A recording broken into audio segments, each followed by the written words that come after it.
कहानी के शुरुआत में हमें 3 एडवेंचर लवर यंग लड़के लड़कियां देखने को मिलते हैं जो बीच समंदर में जेट स्की चलाकर मजे कर रहे होते हैं। चारों तरफ नीला पानी और खुला आसमान, और इन सब के बीच ये तीनों बिना किसी डर के फुल स्पीड में लहरों को चीरते हुए आगे बढ़ते हैं। स्टार्टिंग में तो ये सब उनके लिए काफी रोमांचक और थ्रिलिंग लगता है, लेकिन कुछ ही देर में उन्हें ये सब उतना एक्साइटिंग नहीं लगता। उन्हें लगता है कि अगर कुछ और ज्यादा डेंजरस किया जाए तो शायद असली मजा आएगा, और बस इसी सोच के साथ वो बिना कुछ सोचे समझे अपनी जेट स्की को गहरे समंदर की तरफ मोड़ लेते हैं। अब वो एक ऐसी जगह पर पहुंच जाते हैं जहां मदद के लिए कोई भी इंसान मौजूद नहीं है। चारों तरफ बस दूर दूर तक फैला पानी ही पानी है। काफी देर बाद ठीक बीच समंदर में उन्हें एक अजीब सी जगह दिखाई देती है। वो जगह नॉर्मल समंदर से थोड़ी अलग लग रही होती है। दरअसल ये एक एटोल लेगून होता है। ये जगह आमतौर पर काफी शांत रहती है, लेकिन हाई टाइड यानी जवार के वक्त कुछ देर के लिए ये मेन समंदर से जुड़ जाती है। उस जगह को देखते ही उनके चेहरों पर एक्साइटमेंट साफ दिखने लगती है। उन्हें लगता है कि फन करने के लिए उन्हें एकदम परफेक्ट स्पॉट मिल गया है, लेकिन उन्हें इस बात का जरा सा भी अंदाजा नहीं होता कि उनका यही फैसला उनकी जिंदगी की सबसे बड़ी भूल बनने वाला है। एकदम चुपचाप और बिना किसी वार्निंग के एक भयानक खतरा उन्हें चारों तरफ से घेर लेता है। शिया ज्यादा कुछ सोचे बिना दोबारा पानी में उतर जाता है और जेट स्की की तरफ तैरना शुरू कर देता है। लेकिन वो जैसे जैसे आगे बढ़ता है, धीरे धीरे उसे रियलाइज होता है कि कुछ बहुत बड़ी गड़बड़ हो चुकी है, और उसके चेहरे पर डर साफ दिखने लगता है। वो तेजी से तैरकर वापस आने की कोशिश करता है, लेकिन तब तक बहुत देर हो चुकी होती है। वो जैसे ही फ्लोटिंग पैड के पास पहुंचकर ऊपर चढ़ने की कोशिश करता है, अचानक पानी के नीचे से कोई अदृश्य ताकत उसे जोर से नीचे खींच लेती है। बस 1 सेकंड के अंदर सब कुछ खत्म हो जाता है। ऊपर मौजूद दोनों लड़कियां इस एक्सीडेंट को ठीक से समझ पाती उससे पहले ही वो देखती हैं कि उनके सामने का पानी तेजी से लाल होने लगा है। वो पानी के नीचे मौजूद उस चीज को देख तो नहीं पाती, लेकिन उन्हें इतना श्योर हो जाता है कि ये कोई नॉर्मल एक्सीडेंट नहीं है। एना के दिमाग में खतरे की घंटी बज जाती है। वो समझ जाती है कि अगर वो अभी इसी वक्त यहाँ से भागने की कोशिश नहीं करेंगी तो उनका अंजाम भी रेगो जैसा ही होगा। वो तुरंत डिसीजन लेती है कि किसी भी तरह उन्हें पानी से जितना हो सके दूर रहना होगा। तभी उसकी नजर थोड़ी दूरी पर पानी से बाहर निकले एक बड़े पत्थर पर पड़ती है, और असल में यहीं से शुरू होती है उनकी असली सर्वाइवल फाइट। एना के दिल में जिंदा बचने की एक छोटी सी उम्मीद जागती है। वो तुरंत जूली को इशारा करके समझाती है कि जिंदा रहने के लिए उन्हें किसी भी कीमत पर उस पत्थर तक पहुंचना ही होगा। इसके बाद दोनों मिलकर बहुत संभल कर फ्लोटिंग पैड को उस पत्थर की तरफ बढ़ाने लगती हैं। अब वो अपना हर एक मूवमेंट बहुत सावधानी से कर रही होती हैं, क्योंकि उन्हें डर होता है कि जरा सी भी आवाज या हलचल उस अनजान खतरे को दोबारा उनकी तरफ अट्रैक्ट कर सकती है। दोनों बहुत धीरे धीरे पानी के ऊपर से आगे बढ़ने लगती हैं। खौफ के मारे उनकी सांसें थमने लगती हैं और दिल तेजी से धड़कने लगता है। चारों तरफ अजीब सा सन्नाटा छाया हुआ होता है, लेकिन उस खामोशी के बीच एक भयानक खौफ छुपा होता है। ठीक तभी अचानक दोनों लड़कियां एकदम स्टिल हो जाती हैं। उनके ठीक नीचे से विशाल आकार की कोई चीज बेहद खामोशी से गुजरती है। वो जैसे ही पानी के नीचे झांकती हैं, डर के मारे उनका खून जम जाता है। वो देखती हैं कि उनके ठीक नीचे लगभग 9 मीटर लंबी एक विशाल किलर व्हेल तैर रही है। वो व्हेल बिना किसी जल्दबाजी के बहुत आराम से उनके नीचे से गुजरती है, जिसे देखकर ऐसा लगता है मानो वो उन्हें ऑब्जर्व कर रही हो। उसके शरीर पर लगा ताजा खून साफ दिखाई दे रहा होता है, और वहां से गुजरते वक्त उस खून के छींटे उन लड़कियों के ऊपर भी आ गिरते हैं। अब दोनों के चेहरे पर सिर्फ डर नहीं बल्कि कंफर्म मौत का खौफ दिखने लगता है। वो अब 1% का भी रिस्क नहीं लेना चाहती। दोनों मिलकर अपनी पूरी ताकत से पैड को पत्थर की तरफ धकेलने लगती हैं। इस बार वो सावधानी नहीं बल्कि जितनी हो सके उतनी तेज स्पीड से आगे बढ़ने की कोशिश करती हैं। उन्हें लगता है कि अगर वो किसी तरह उस पत्थर तक पहुंच गईं तो शायद उनकी जान बच जाएगी। लेकिन जैसे ही वो पत्थर के बिल्कुल करीब पहुंचती हैं, तभी एक और बड़ी मुसीबत आ जाती है। अचानक उनका फ्लोटिंग पैड एक झटके के साथ रुक जाता है, और इससे पहले कि वो कुछ समझ पाती, वो पैड उलटा पीछे की तरफ खींचने लगता है। दोनों अपना सब कुछ लगाकर आगे बढ़ने की कोशिश करती हैं। हाथों से जोर जोर से पानी को पीछे धकेलती हैं ताकि पैड आगे बढ़े। वो अपनी तरफ से पूरी जान लगा देती है, लेकिन इसका कोई फायदा नहीं होता। सिचुएशन को देखकर ऐसा लगता है मानो कोई बहुत ही पावरफुल चीज उन्हें लगातार पीछे की तरफ खींच रही हो। धीरे धीरे वो दोबारा उसी जगह पर पहुंच जाती हैं जहां से उन्होंने भागना शुरू किया था। कुछ कुछ सेकंड बाद वो खिंचाव अचानक गायब हो जाता है और पैड फिर से पहले की तरह शांत हो जाता है। अब एना समझने की कोशिश करती है कि आखिर ऐसा कैसे हुआ। तभी उसकी नजर पैड के पिछले हिस्से पर पड़ती है जहाँ एक रस्सी बंधी होती है। उसे ये समझने में जरा सी भी देर नहीं लगती कि वही व्हेल इस रस्सी को पकड़कर उन्हें पीछे खींच रही थी। इसका मतलब साफ था कि ये कोई नॉर्मल अटैक नहीं था, बल्कि वो व्हेल जानबूझकर उनके साथ चूहे बिल्ली का खेल खेल रही थी। एना तुरंत उस रस्सी को पानी से ऊपर उठा लेती है ताकि व्हेल दोबारा ऐसा ना कर सके। लेकिन अब एना के दिमाग में एक दूसरी बात घूमने लगती है। उसे याद आता है कि किलर व्हेल का दिमाग बहुत तेज होता है, लगभग 15 साल के किसी इंसान के बच्चे जितना,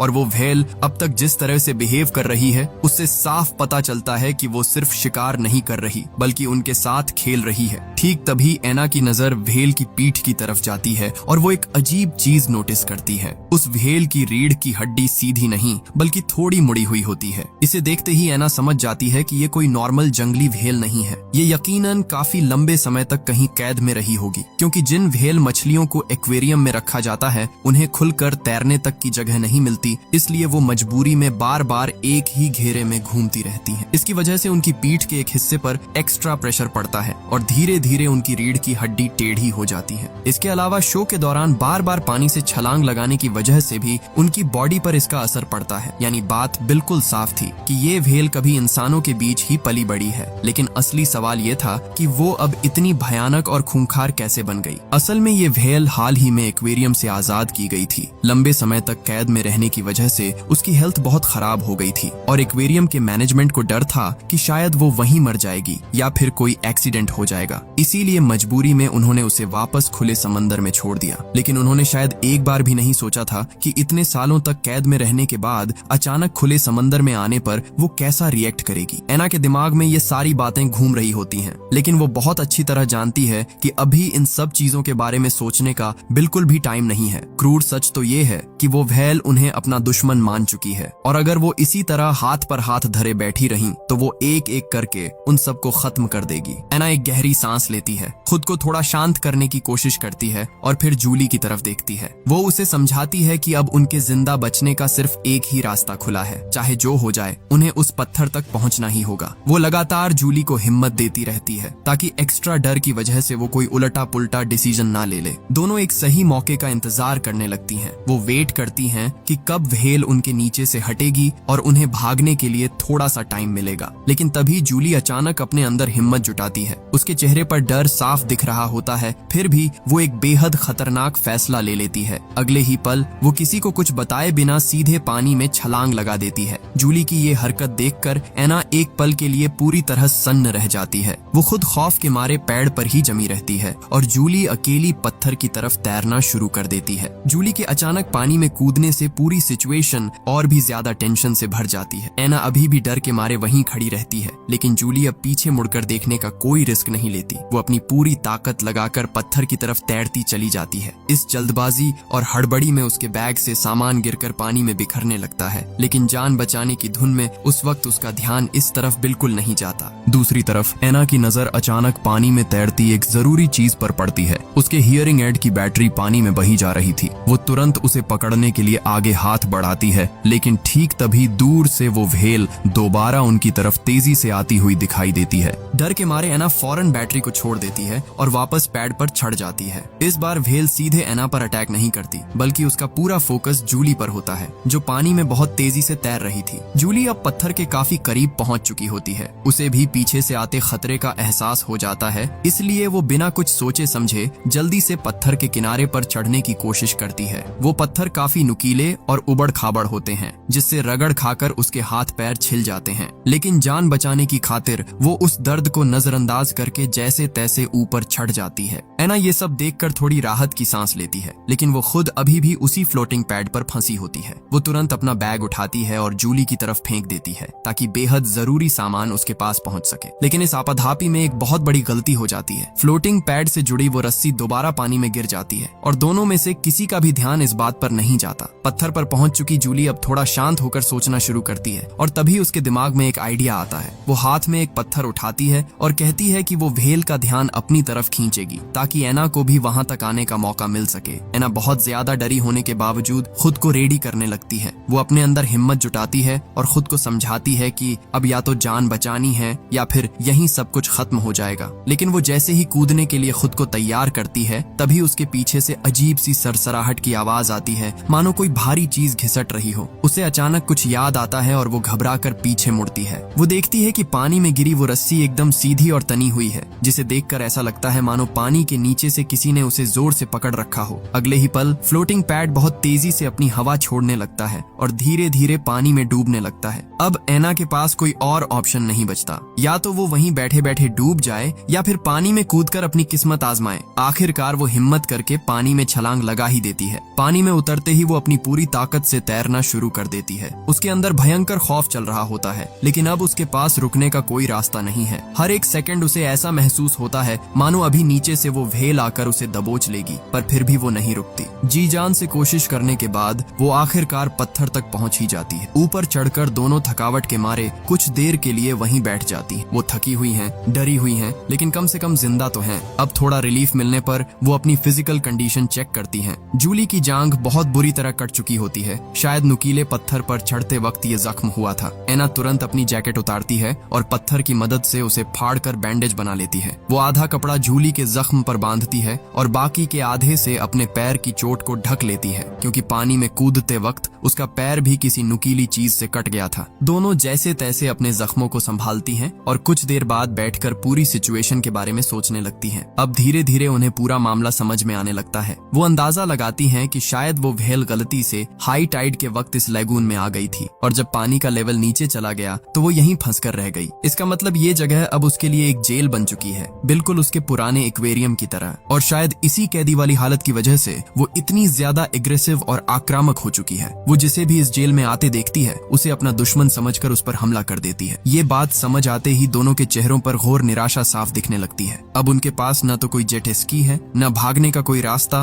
और न ही किसी मदद की उम्मीद। उनके पास बस अब एक ही आस बची है कि काश कोई यहाँ से गुजरते वक्त उन्हें देख ले। एना जल्दी से बैग खोलकर बचा हुआ सामान चेक करती है, लेकिन उनके पास बस एक च्यूइंग गम और एक छोटा सा बॉक्स ही बचा था। बाकी सब कुछ पानी में खो चुका था। अब मजबूरी में दोनों उसी च्यूइंग गम को शेयर करके खाती हैं। शायद आज के लिए यही उनका इकलौता खाना है। इसी बीच जूली को एक प्लास्टिक का बैग मिलता है, जिसे देखकर उसके दिमाग में एक तरकीब आती है। वो उसमें हवा भरकर उसका मुंह मजबूती से बंद कर देती है। उसका प्लान ये होता है कि धूप की गर्मी से अंदर की नमी कंडेंस होकर पानी की बूंदों में बदल जाएगी, जिससे कम से कम उन्हें थोड़ा सा पीने का पानी मिल सकेगा। हालांकि ये क्वांटिटी में बहुत ही कम होगा, लेकिन इस भयानक सिचुएशन में शायद यही उनकी जान बचाने में मदद करेगा। एना उसे कहती है, देखो तुम तो जीनियस हो, लेकिन जूली अच्छी तरह जानती है कि इस प्रोसेस के लिए उन्हें कम से कम 8 से 10 घंटे का वेट करना पड़ेगा। अब दोनों के पास इंतजार करने के अलावा और कोई रास्ता नहीं था। वो पत्थर के ऊपर दुबक कर बैठ जाती हैं। वो अपनी बची कुची एनर्जी बचाने की कोशिश करती हैं और बस हेल्प के लिए वेट करने लगती हैं। धीरे धीरे वक्त बीतता है और देखते ही देखते शाम ढल जाती है। ठीक तभी अचानक उन्हें दूर से किसी जहाज की आवाज सुनाई देती है। दोनों एक झटके में खड़ी हो जाती हैं और अपनी पूरी ताकत लगाकर मदद के लिए चिल्लाने लगती हैं। लेकिन वो जहाज उनसे बहुत ज्यादा दूर था, इसलिए उनकी आवाज वहां तक नहीं पहुंच पाती। वो बस बेबस होकर उसे दूर जाते हुए देखती रहती हैं। जैसे ही जहाज आंखों से ओझल होता है, दोनों के अंदर की आखिरी उम्मीद भी धीरे धीरे दम तोड़ देती है। कुछ देर पहले जो आस जगी थी वो अब पूरी तरह टूट चुकी होती है। एना और जूली दोनों चुपचाप बैठ जाती हैं और थकान व मायूसी के आगे पूरी तरह टूट जाती हैं। लेकिन तभी एना की नजर अचानक पानी में तैरती हुई किसी चीज पर पड़ती है। वो ध्यान से देखती है और उसे रियलाइज होता है कि वो किसी इंसान का कटा हुआ हाथ है, जो लहरों के साथ बहता हुआ उनकी तरफ आ रहा है। ये नजारा इतना खौफनाक होता है कि दोनों कुछ सेकंड के लिए सुन्न रह जाती हैं। लेकिन फिर उनकी नजर उस हाथ में बंधी एक टॉर्च पर पड़ती है। अब डर चाहे जितना भी लगे, उन्हें ये टॉर्च हासिल करनी ही होगी, क्योंकि ये टॉर्च रात के वक्त उनके लिए बहुत काम की चीज साबित हो सकती है। दोनों हिम्मत जुटाती हैं और एक दूसरे का सपोर्ट लेकर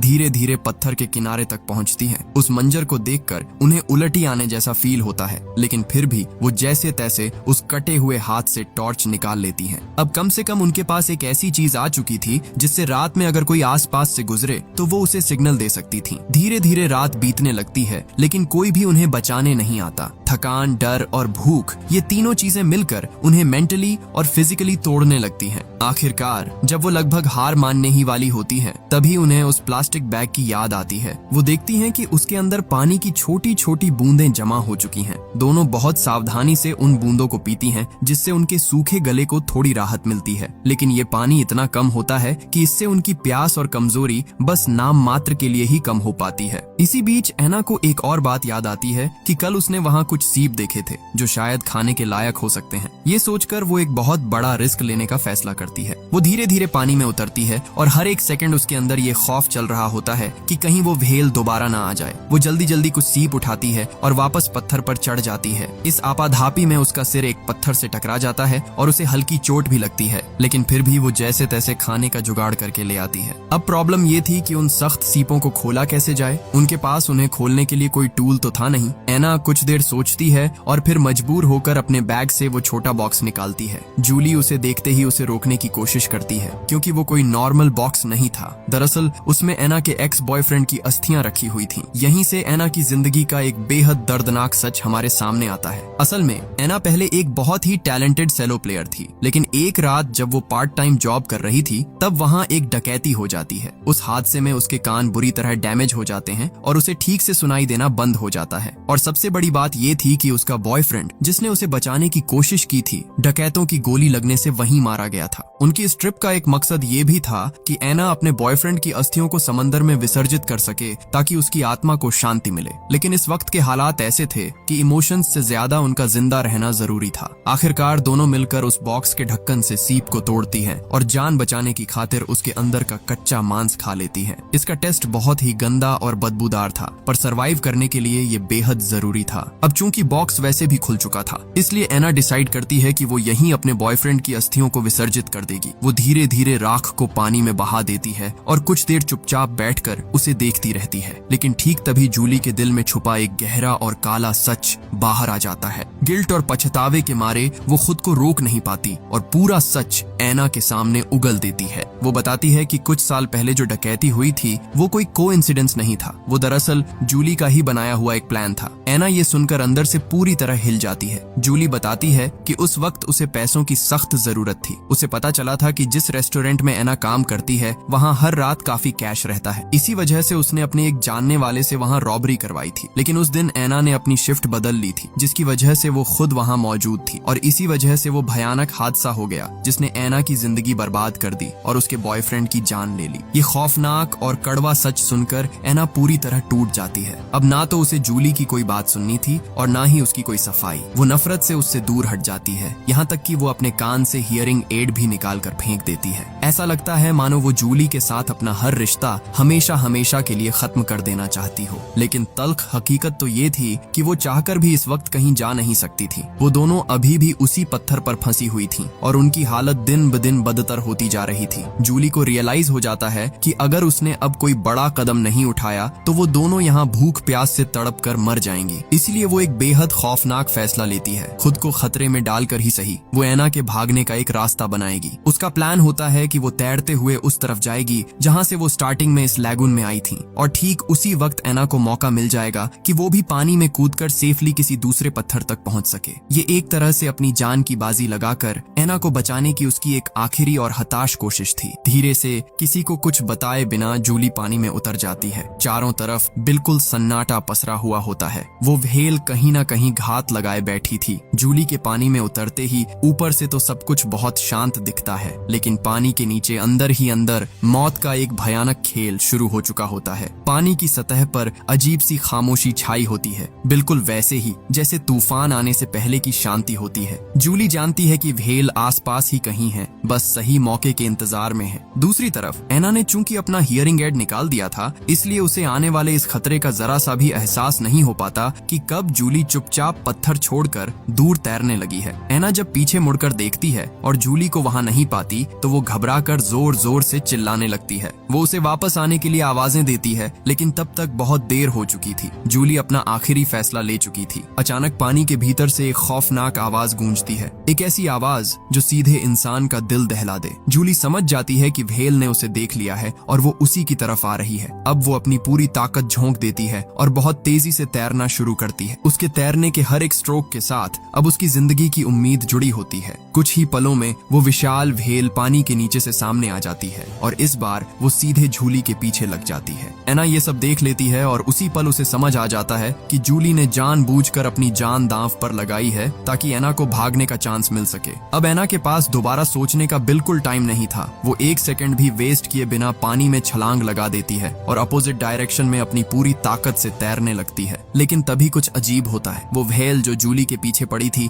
अचानक रुक जाती है। जैसे ही उसे पानी में एना की हलचल का एहसास होता है वो तुरंत अपना रास्ता बदल लेती है और एना की तरफ बढ़ने लगती है। अब एना सीधे मौत के मुंह में आ जाती है। वो बुरी तरह घबराकर पास के ही एक दूसरे पत्थर की तरफ तैरती है और जैसे तैसे उसके ऊपर चढ़ जाती है। उसका दिल इस कदर जोर जोर से धड़क रहा होता है मानो अभी सीना चीर कर बाहर आ जाएगा। उधर जूली अपनी जान की बाजी लगाकर लगातार तैरती रहती है और आखिरकार जैसे तैसे किनारे के पास पहुंच जाती है। जमीन पर पैर रखते ही एक पल के लिए उसे लगता है कि शायद वो बच गई है और तभी ऐसा महसूस होता है मानो किस्मत भी उसका साथ दे रही हो। ऊपर आसमान में एक हेलीकॉप्टर उड़ता हुआ दिखाई देता है। दोनों के अंदर अचानक उम्मीद की एक नई किरण जाग उठती है। जूली अपनी पूरी ताकत लगाकर चिल्लाने लगती है, हाथ हिलाने लगती है और यहाँ तक कि रेत पर बड़े बड़े अक्षरों में SOS लिख देती है जो ऊपर से बिल्कुल साफ देखा जा सकता था। एना भी दूर पत्थर से अपने पूरे दम पर इशारे करने लगती है लेकिन वो हेलीकॉप्टर इन सब चीजों पर ध्यान ही नहीं देता और धीरे धीरे दूर निकल जाता है। ये मोमेंट उन दोनों के लिए पूरी तरह से दिल तोड़ देने वाला था। जूली का सब्र अब जवाब दे जाता है। वो गुस्से और दर्द के मारे आसमान की तरफ देखकर चीखने चिल्लाने लगती है। वो खुद पर ही गुस्सा निकाल रही होती है लेकिन इसी गुस्से और फ्रस्ट्रेशन के बीच वो एक बहुत बड़ी गलती कर बैठती है कि वो खतरे के बिल्कुल करीब पानी में ही खड़ी रहती है। अचानक पानी के नीचे से